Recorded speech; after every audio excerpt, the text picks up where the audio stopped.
नमस्कार, आप देख रहे हैं आरटीवी नेटवर्क डिजिटल, जहां आपको मिलती हैं देश प्रदेश से जुड़ी हुई तमाम खबरें। इसी सिलसिले में हम आगे बढ़ते हैं और देखते हैं आज की इस बड़ी खबर में क्या कुछ है खास। शिव अरोड़ा जी कहाँ बैठे हो यार? इसको पढ़ने के बाद इसके परिणाम जब देखोगे धन्यवाद। तो बोलती बंद हो जाएगी। क्यों यशपाल जी? अध्यक्ष महोदय, आज आपने मुझे समान नागरिक संहिता पे बोलने का अवसर दिया, आपका बहुत बहुत धन्यवाद।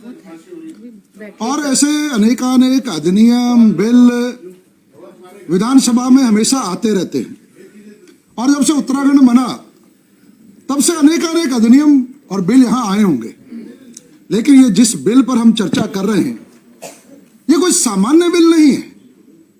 ये कोई ऐसा बिल नहीं है कि किसी के एक सामान्य कानून व्यवस्था का कोई बिल हो, किसी के आरक्षण का बिल हो। ये सभी बिल महत्वपूर्ण होते हैं, लेकिन ये ऐसा बिल जो देश की दिशा को तय करने वाला है, जो देश की, जब संविधान का निर्माण हुआ देश की आजादी के बाद, जो संविधान निर्माता थे उनकी भावनाओं की जो अभिव्यक्ति हुई उस समय, उन भावनाओं की अभिव्यक्ति को मूर्त रूप देने वाला हम सब लोग। आज ये स्वर्णिम दिवस कई बार कहा गया और वास्तव में स्वर्णिम दिवस है, एक आनंद और उल्लास का दिन है। हमने अनेक विषय इस देश की संसद में, लोकसभा में, राज्यसभा में, विधानसभा में पास होते देखे, लेकिन इस सदन का इस समय में सदस्य होना, मुझे लगता है कि किसी भी सदन के लिए, सदस्य के लिए जीवन का सबसे बड़ा कोई गौरव क्षण हो सकता है। तो हम जैसे इन सदस्यों के लिए, मैं 23 मार्च 2022 को मैंने शपथ ली थी, लेकिन मैंने कभी भी कल्पना नहीं की थी कि ऐसा स्वर्णिम अवसर आएगा और उस स्वर्णिम अवसर के हम साक्षी नहीं बनेंगे, वहां पर हमारी सक्रिय भूमिका होगी। मैं आभार व्यक्त करता हूं हमारे मुख्यमंत्री पुष्कर सिंह धामी जी का, जो देश के यशस्वी प्रधानमंत्री नरेंद्र मोदी के आशीर्वाद से जो 75 वर्ष का जो हमारा इंतजार था, जो 75 वर्ष से इस देश की मातृशक्ति अपने समानता के अधिकार के लिए टकटकी लगा के देख रही थी, वह टकटकी लगा के देखती हुई मातृशक्ति को समानता का अधिकार देने के लिए ये यूसीसी हमारे यशस्वी मुख्यमंत्री पुष्कर सिंह धामी जी लेकर आए। मैं उनका आभार व्यक्त करता हूं, अभिनंदन करता हूं। ये तो परमपिता परमात्मा की एक, जिसे कहते हैं, कृपा है हमारे माननीय मुख्यमंत्री जी पर, कि उन्होंने एक संकल्प व्यक्त किया जब ये 2022 का चुनाव हुआ, और उन्होंने संकल्प व्यक्त किया कि पूरे देश के संविधान निर्माताओं की जो भावनाएं थी, उन भावनाओं को पूरा करते हुए अगर इस रुद्रपुर की, इस उत्तराखंड की जनता, देवतुल्य जनता, अगर हमें समर्थन देती तो हम उस समान नागरिक संहिता को लागू करेंगे।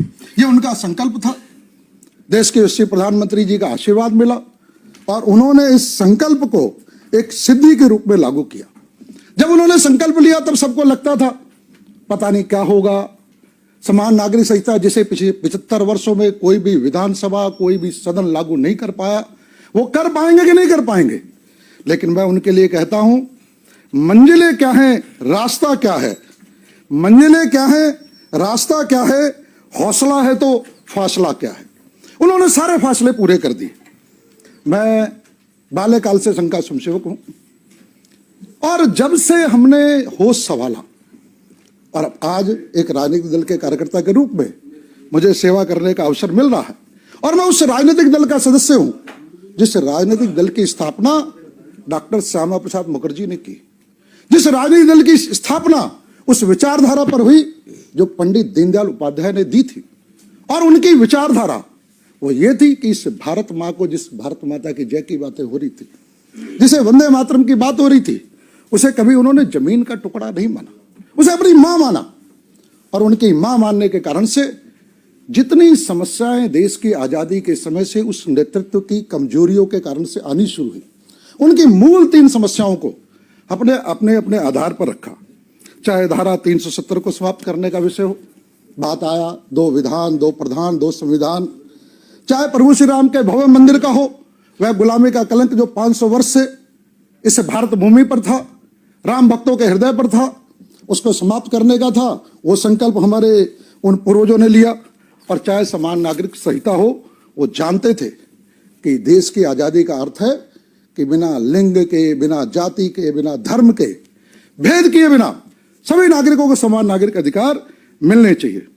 और उसी कारण से जब यशस्वी प्रधानमंत्री नरेंद्र मोदी जी आए 5 अगस्त 2019 को एक झटके में जो 370 और 35 समाप्त हो जाती है, और वह जो लोग इस भारत को केवल जमीन का टुकड़ा मानते थे उनके लिए 35 से 370 कुछ नहीं थी। उनके विरुद्ध जो इस भारत को मां मानते थे वो देश की अखंडता का संकल्प पारित कर लेते हैं। अभी 22 जनवरी अभी निकली है, अभी तो 1 महीना भी नहीं हुआ। पूरा देश ने आनंद लिया है कि प्रभु श्री राम का वह भव्य मंदिर 500 साल के इंतजार के बाद बना। ये क्यों बना? बातें हो रही थी कि प्रभु श्री राम के मंदिर के समर्थन में थे, विरोध में थे। हमने इसलिए रखा था कि हम जानते थे कि प्रभु श्री राम भारत की आत्मा है, प्रभु श्री राम भारत की अस्मिता है, भारत की पहचान बिना प्रभु श्री राम के नहीं हो सकती। और जहां समान नागरिक संहिता की बात आई, वे आखिरकार क्यों नहीं होना चाहिए? कहां स्पष्टता नहीं है? कौन सी जगह में स्पष्टता नहीं है? जब हम संविधान की बात करते हैं तो संविधान का आर्टिकल 14 और 15 कितना स्पष्ट एक शब्दों में कह देता है, किसी व्यक्ति को विधि के समान संरक्षण से वंचित नहीं करेगा। किसी व्यक्ति को, हर एक को विधि का संरक्षण मिलना चाहिए। उसके उत्पीड़न का एक भी कानून इस देश के अंदर नहीं रह सकता।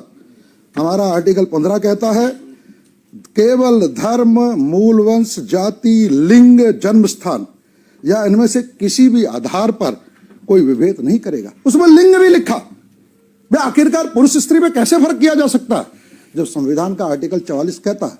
लेकिन उस समय कोई तनाव दबाव रहे होंगे, कुछ ऐसे विषय रहे होंगे, ऐसी मजबूरियां रही होंगी, तो उन्होंने आर्टिकल 44 में लाए, दिशा निर्देशक तत्वों में लाए कि आखिरकार जब भी आपको अनुकूल लगे तो आप उसे जो है समान नागरिक संहिता को लागू करें।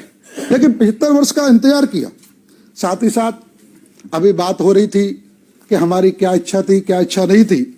आखिरकार इतने निर्णय आए, उन निर्णयों में सर्वोच्च न्यायालय ने कहा कि जो है समान नागरिक संहिता लागू होनी चाहिए, लेकिन नहीं हुई।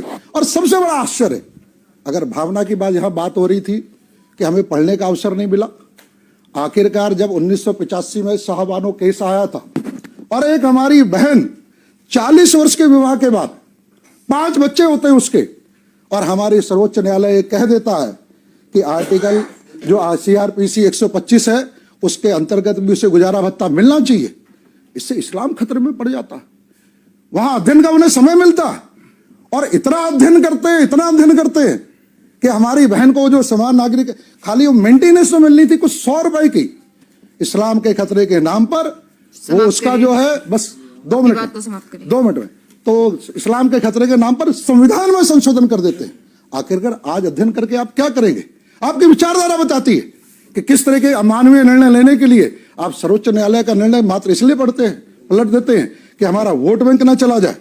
और तो और जब समान नागरिक संहिता की बात आई, आखिरकार जो क्रिमिनल लॉ थे उनमें को यूनिफॉर्मिटी एक्सेप्ट कर ली गई।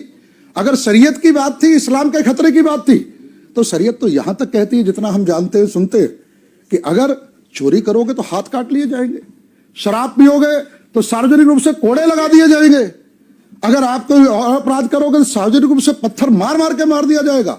वहां पे गप हो गई, वहां पर यूनिफॉर्मिटी ले आओ, क्योंकि वो जो कठमुल्ला जो वोट बैंक के रूप में सबको देख रहे थे, वहां उन्हें लगता था अरे हमें कोड़े लग सकते हैं, हमारे हाथ कट सकते हैं। लेकिन जब हमारी मातृशक्ति की बात आई, बहनों की बात आई, जब कॉमन सिविल कोड की बात आई, तो वहां उनके अधिकार उन्होंने समाप्त कर दिए। ये निश्चित रूप से यहां तक छोड़े, अभी बात होती है मिस्र, तुर्की, जापान की, पाकिस्तान तक में अगर आपको दूसरा विवाह करना है। और अंत में मैं एक बात कहते हुए कि अभी यहां बात हो रही थी विपक्ष की कि हम अध्ययन करेंगे, हम बताएंगे। मैं बड़ा स्पष्ट कहता हूं, हमारे प्रदेश के यशस्वी मुख्यमंत्री पुष्कर सिंह धामी जी ने जो प्रधानमंत्री नरेंद्र मोदी जी के आशीर्वाद से जो देश को दिशा देने का काम किया है, सभी विपक्ष के बंधुओं को और बाहर बैठे जो लोग भी इसका विरोध कर रहे हैं, उन्हें समझते हुए साथ आना चाहिए कि इससे बड़ा ऐतिहासिक अवसर, स्वर्णिम अवसर इस उत्तराखंड जो पूरे देश को दिशा दिखाने वाला, वो कभी भी नहीं मिल सकता। और अंत में इस बात को कहते हुए हमारे जो यहाँ मित्र हैं वो भी और जो बाहर है वो भी इस मोड़ पर घबराकर ना थम जाइए आप, इस मोड़ पर घबराकर न थम जाइए आप। जो बात नई है अपनाइए आप। डरते हैं नई राह पर क्यों चलने से, हम आगे आगे चलते हैं, कम से कम पीछे तो आइए आप, कम से कम पीछे तो आइए। बहुत बहुत आपका धन्यवाद। और पुनः मैं मुख्यमंत्री पुष्कर सिंह धामी जी का आभार व्यक्त करते हुए, सबसे अनुरोध करते हुए कि सर्वसम्मति से हम इस बिल को पास करेंगे, अपनी बात को समाप्त करता हूँ। माननीय सदस्य भरत चौधरी जी।